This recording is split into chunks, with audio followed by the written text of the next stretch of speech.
அஸ்ஸலாமு அலைக்கும் சர்ஃபானாண்ணா. உங்களோட முயற்சியால் தான் நான் இந்த காசு எடுத்தேனாண்ணா. எனக்கு 2 வருஷத்துக்கு போனஸ் காசு கிடச்சிட்டு 240 ரூபா வரைக்கும் எனக்கு தந்துட்டேன் மாமா காசு. ஆனால் மிச்சம் போராடி தான் எடுத்தேண்ணா அல்லாண்டு. ஆனால் அது மிச்சம் உதவியும் கூட இதுதானாண்ணா. உங்களோட வீடியோக்கள் இதில் பார்த்து அதால் தான் நான் எடுத்தேன். ஜஸாக்கல்லாஹ் ஹைரன். நான் எடுத்துட்டேன். எனக்கு 240 ரூபா 2 வருஷத்துக்கு காசு கிடைச்சிருக்கு. இந்த வீடியோக்களை மெக்காக்களுக்கும் பகிர்ந்து கொண்டு பார்த்து எடுக்க சொல்லுங்க. ஆனால் நான் 15 நாளைக்கு பிறகு 17 நாளைக்கு பிறகு தான் எனக்கு கிடைச்சிருக்கு. அந்த 17 நாளையெல்லாம் கிடைச்சிச்சு. ஆனால் நீங்கள் சின்ன பிள்ளை ஒவ்வொரு மெசேஜ் ஒவ்வொரு நாளைக்கு நான் ஒரு நாளைக்கு 6-7 மெசேஜ் போட்டுகிட்டே இருந்தேன். நான் அல்லாண்டு எனக்கு கிடைச்சிட்டு ஜஸாக்கல்லாஹ் ஹைரன். 500 தினார், 350 தினார், 250 தினார் கொடுப்பனவு.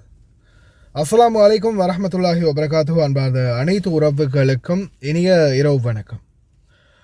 மிக முக்கியமான தகவல் இதில், குறிப்பாக உங்களுக்கு நான் தரக்கூடிய தகவலில் மெயினான தகவல் என்னென்னா, வீடுகளில் வேலை செய்யக்கூடிய பணிப்பெண்கள் மற்றும் சாரதிகள், நீங்கள் கிட்டத்தட்ட ஒரு வீட்டில் 2 வருஷம் முடிச்சிட்டிங்களா, அல்ல முடிக்கிற காலகட்டத்தை நெருங்கிட்டீங்களா? எப்போ முடிக்கிறீங்க? வார மாதம் அல்லது அதுக்கு அடுத்த மாதம் உங்களுடைய 2 வருடம் பூர்த்தி ஆகுதா? 2 வருட காலம் பூர்த்தி ஆகிறதுக்கு சரியாக ஒரு மாதம் அல்லது ஒரு 10 நாள் 20 நாள் இருக்கும்போது உங்களுடைய கஃபீலுடைய நிலைப்பாடு என்ன? இந்த மாதிரி அவங்களுடைய ரியாக்ஷன் இருக்குது. அதை நீங்கள் கொஞ்சம் நல்லா நோட்டமிடுங்க. ஏன்னா இந்த பாருங்க, 2026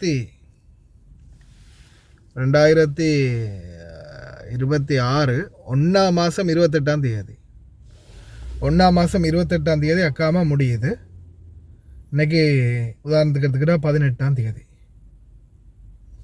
ஒரு 10 நாள் இருக்கும்போது 15 நாள் இருக்கும்போது என்ன செய்கிறாங்கன்னா, சில வீடுகளில் சத்தம் இல்லாமல் டிக்கெட்டை போட்டு கொண்டாந்து உடனே நாட்டுக்கு அனுப்பி வச்சிடுறாங்க. எந்த ஒரு கதையும் இல்லை. வாராங்க, டிக்கெட்டை போட்டாச்சு, நீ ரெடி பண்ணு, சாமான் ரெடி பண்ணு, டிக்கெட் போட்டாச்சு, இதெல்லாம் திகதி ஃப்ளைட் உனக்கு போகணும். சரியாக நாளைக்கு அல்லது நாளை அன்னைக்கு ஃப்ளைட்டை வச்சுட்டு இன்றைக்கி வந்து சொல்கிறாங்க. இப்போ இந்த சந்தர்ப்பத்தில் 2 வருஷம் முடியாமல் போனஸுக்கு அப்ரூவல் பண்ண முடியாது. அமால மன்சிலியாவில் போட்ட கம்ப்ளைண்ட் ரிட்டர்ன் வரும். ஏன்னா 2 years நாட் கம்ப்ளீட்னு சொல்லுவாங்க. அதுக்குரிய ப்ராசஸிங் ஒரு பக்கம் போயிட்டுருக்குது. அந்த ப்ராசஸிங் கட்டாயமாக ஒரு 2 வருடத்துக்கு 2 மாதம் முடிகிறதுக்கு முன்னாடி அனுப்ப பார்க்குறாங்கன்னா கூட போனஸை கொடுத்து அனுப்பணும் அப்படின்ற மாதிரியான ஒரு கோரிக்கை, இல்லை 1 வருட காலத்துக்கு 1 மாதத்துக்குரிய போனஸை சரி கொடுக்கணும் அப்படின்ற மாதிரி ஒரு கோரிக்கை முன்வைக்கப்பட்டிருக்குது. அதை பற்றின தெளிவுபடுத்தல் நான் விரைவில் தாரேன். அது ப்ராசஸிங் ஆகின பிறகு இப்போதைக்கு இந்த மாதிரி பண்ணுறாங்க. இப்படியான சூழலில் சிலர் என்ன செய்கிறாங்கன்னா, டிக்கெட்டுக்குரிய காசையும் தங்களுடைய பணத்திலேயே பிடிக்கிறாங்க. அதில் ஒரு சிலருக்கு பார்த்திங்கன்னா, டிக்கெட்டு காசையும் அவங்களுடைய சம்பளத்திலேயே போட்டு அனுப்பியிருக்கிறாங்க. 2 வருடம் முடியாமல் போனஸ் எடுக்கலாது. ஆனால் 2 வருஷத்துக்கு ஒரு 10 நாள் 20 நாள் இருக்கும்போது இவங்க டிக்கெட்டெல்லாம் நம்ம காசில் போட்டு அனுப்பவே முடியாது. எப்படியுமே நாம் இந்த கால பீரியட்டுக்குள்ளே வந்துட்டோம்னா, ஒரு மாதம் தான் இருக்குது நாட்டுக்கு போகிறதுக்கு, 2 வருஷம் முடிஞ்சிருச்சு அப்படின்னா நிச்சயமாக அவங்க எங்களுடைய சம்பளத்தை முழுசாக தந்து போனஸும் இன்ஷா அல்லாஹ் அதுக்குரிய ஏற்பாடு நடக்குது. 2 வருஷம் முடிஞ்சால் ஒரு நாள் நேற்றே முடிஞ்சிருச்சு, இல்லை இன்றைக்கி தான் 2 வருஷம் கம்ப்ளீட் ஆகுதுன்னா கூட போனஸ் தந்து தான் ஆகணும். அப்படி இல்லாமல் நாள் கொஞ்சம் 2-3 நாளோ அல்லது ஒரு வாரமோ 1 மாதமோ முந்தி இருந்தால் தான் கொஞ்சம் சிக்கலாகுது. மற்றபடி டிக்கெட்ன்றது எங்களுக்கு தந்தே ஆகணும், பயணச்சீட்டு தந்தே ஆகணும். தயவு செய்து உங்களுடைய கஃபீல் இந்த மாதிரி டிக்கெட்டும் உங்களுடைய சம்பளத்தில் போடுறாங்கன்னா தயவு செய்து நீங்கள் சொல்லுங்கள், எனக்கு டிக்கெட்டை நீங்கள் உங்கள் காசில் போடுங்க, எனக்கு முழு சம்பளத்தையும் கொடுங்க, இல்லைன்னா நான் எம்பசிக்கு போவேன் அப்படின்னு கொஞ்சம் ஆர்கியூமெண்ட் பண்ணுங்கள். அதே மாதிரி ஒருவேளை நீங்கள் அந்த மாதிரி உங்களுடைய டிக்கெட்டை உங்கள் பணத்தில் போட்டு அனுப்பிட்டாங்கன்னா அந்த டிக்கெட்டோடைய இந்த இருக்கு பாருங்கள், இந்த மாதிரி டிக்கெட்டுக்குரிய பேமெண்ட், இந்த இப்படி பட்டுச்சீட்டு ஒன்று கொடுப்பாங்க உங்களுக்கு உங்கள் வீட்டில் கஃபீல், அந்த பற்றுச்சீட்டை கொடுத்தாங்கன்னா அந்த பற்றுச்சீட்டை மறக்காமல் எடுத்துக்கோங்க, டிலீட் பண்ணாமல் வச்சுக்கோங்க. இந்த இருக்கிற இந்த பற்றுச்சீட்டை இதை டிலீட் பண்ணாமல் வச்சுக்கிட்டிங்கன்னா மட்டும்தான் உங்களுக்கு வந்து நாட்டில் நீங்கள் போய் இறங்கின உடனே வெளிநாட்டு வேலைவாய்ப்பு பணியகம் பீரோவில் ஒரு கம்ப்ளைண்ட் ஒன்று பண்ணணும். இந்த மாதிரி நான் வந்து இத்தனை வருடம் வேலை செஞ்சு முடிச்சுட்டு என்னுடைய கஃபீல் எனக்கு வந்து 2 வருஷம் முடிஞ்ச பிறகும் எனக்கு வந்து என்னுடைய போனஸ் சம்பளத்தையும் தரல. 2 வருஷம் முடியறதுக்கு இத்தனை நாள் இருக்கும்போதே என்னை வந்து நாட்டுக்கு அனுப்பிட்டாங்க. என்னுடைய சம்பளத்தில் தான் அவங்க வந்து டிக்கெட்டும் பண்ணினாங்க அப்படின்றத நீங்கள் சொல்லிட்டீங்கன்னா அங்கேருந்து உடனடியாக எம்பசிக்கு உங்களுடைய கஃபீலுக்கு எகெயின்ஸ்டாக ஒரு கேஸ் ஒன்று போடுறதுக்குரிய கம்ப்ளைண்ட் ஒன்று அனுப்புவாங்க.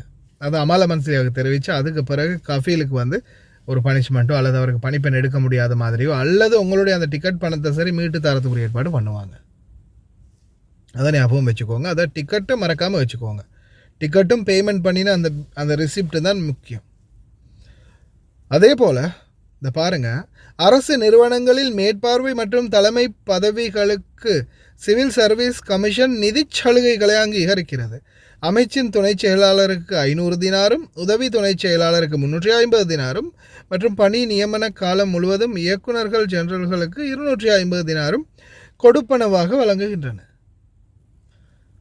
அரச ஊழியர்கள், அடுத்தது அரசு நிறுவனங்களில் வேலை பார்க்கக்கூடியவங்க, இந்த மாதிரியான உயர் மட்டங்கள் இருக்கிறவங்களுக்கு உட்பட கொடுப்பனவு அப்படின்றது இந்த அரசாங்கம் கொடுத்துக்கிட்டே தான் இருக்குது.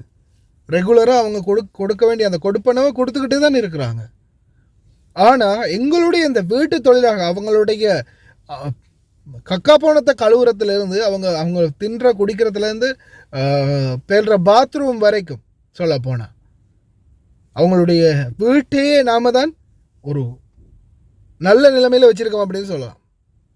இல்லைன்னா 7-8 தெருக்கு நாரும் ஒரு பணிப்பெண் இல்லாமல் ஒரு வீட்டில் ஒரு வருஷம் போணுச்சுன்னா அந்த அளவுக்கு தன்னுடைய செயல்பாடுகளை பச்சையாக சொல்ல போனால் தன்னுடைய குண்டியை கூட கழுவ தெரியாத இவங்கெல்லாம் தொழிலாளர்களை மட்டும் ஏன் இந்த மாதிரியான ஒரு சூழலில் நடத்துகிறாங்க அப்படின்றது தான் மிகவும் வேதனையான ஒரு விடயம்.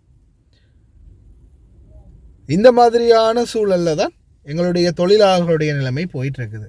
ஆனால் இதே அரச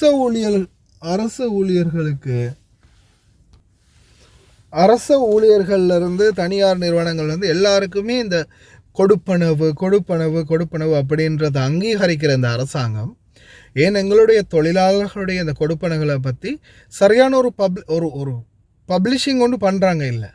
அதுதான் மிகவும் வேதனையாக இருக்குது. பாருங்கள், எல்லா செய்திகள்லையுமே இந்த மாதிரி ஹைலைட் பண்ணி போடுறாங்க. இந்த செய்திகளை நான் இது அட்டாச் பண்ணுறேன் வீடியோவில், ஹைலைட் பண்ணி போடுறாங்க எல்லா செய்திகள்லையுமே. ஆனால் இந்த வீட்டு தொழிலாளர்களுக்குரிய கொடுப்பனவு அப்படின்றது மட்டும்தான் புறக்கணிக்கப்படுது. அது ஏன் அப்படின்றது தான் தெரியலை. மிகவும் வேதனையான ஒரு சந்தர்ப்பமாக இருக்குது. நிறைய பேர் இந்த நாட்டுக்கு போகும்போது அவங்களோட அந்த 2 வருட காலம் பூர்த்தி ஆகக்கூடிய சூழல்லையும் அவங்களுக்கு கிடைக்க வேண்டிய அந்த கொடுப்பனவு கிடைக்காம போகிறது மிகவும் வேதனையாக இருக்குது. இதுக்கு என்ன மாதிரியான தீர்வுகள் எடுக்க போகிறாங்க அப்படின்றது தான் தெரியலை, பார்க்கலாம். ஆனால் எங்களுடைய போராட்டம், போனஸுக்கான போராட்டம் தொடர்ந்து கொண்டே தான் இருக்குது. அதே மாதிரி பார்த்திங்கன்னா என்னால் முடிஞ்ச அளவு நிறைய சகோதர சகோதரிகளுக்கு வந்து இந்த இப்போ தான் அவங்களுடைய மெசேஜுக்குள்ளே நான் போகிறேன். அவங்க போனஸ் எடுத்ததை இப்போ நான் சொன்னேன் வீடியோ ஒன்று முடிஞ்சால் போடுங்கன்னு போட்டிருக்காங்க. அஸ்ஸலாமு அலைக்கும் சர்ஃபானா, உங்களோட முயற்சியால் தான் நான் இந்த காசு எடுத்தேனா. அஸ்ஸலாமு அலைக்கும் சர்ஃபானா, நான் அந்த வீடியோ அட்டாச் பண்ணுறேன். ஆயிஷா மிஸ்ஸுக்கும் ரொம்ப நன்றி. இந்த வீடியோ கட்டாயம் நியூஸ் இதில் வீடியோவில் அட்டாச் பண்ணி ஆகணும். உண்மையிலேயே சில நேரங்களில் தூதரகத்துடைய உதவியால் இந்த போனஸ் எடுக்க முடியுது. ஆனால் எல்லா நேரமும் எல்லாருக்குமே கிடைக்கிறதுல காரணம் என்ன, எல்லாருமே சிலர் முயற்சி பண்ணுறதும் இல்லை, சிலருக்கு அந்த சந்தர்ப்பம் அமைதும் இல்லை. ஒரு சிலருக்கு வந்து காலம் குறுகியதாக இருக்குது. நாளைக்கு டிக்கெட்டை போட்டுட்டு இன்றைக்கி போனஸை கேட்டு அமாலமன்ஸில் எவ்வளோ கேஸ் போட முடியுமா? முடியாது. இது மாதிரி பிரச்சனைகள் இருக்குது. ஆனால் 2 வருஷம் முடிகிறதுக்கு 1 மாதத்துக்கு முன்னாடியோ இல்லை 10 நாளைக்கு 20 நாளைக்கு முன்னாடியோ உங்களுடைய கஃபீல்கள் என்ன மாதிரியான சிச்சுவேஷனில் இருக்கிறாங்க, உங்களை மெதுவாக பேக்கப் பண்ணி அனுப்புகிற நிலைமையில் இருக்கிறாங்க அப்படின்றத கொஞ்சம் நீங்கள் அவதானிச்சுக்கோங்க. ஆனால் உங்கள் பணத்தில் டிக்கெட் போட்டால் நான் சொன்னதை மறக்காமல் செய்யுங்க. தயவு செய்து ரொம்ப கவனம். இந்த வீடியோவையும் கடைசியில் வரதை பாருங்கள்.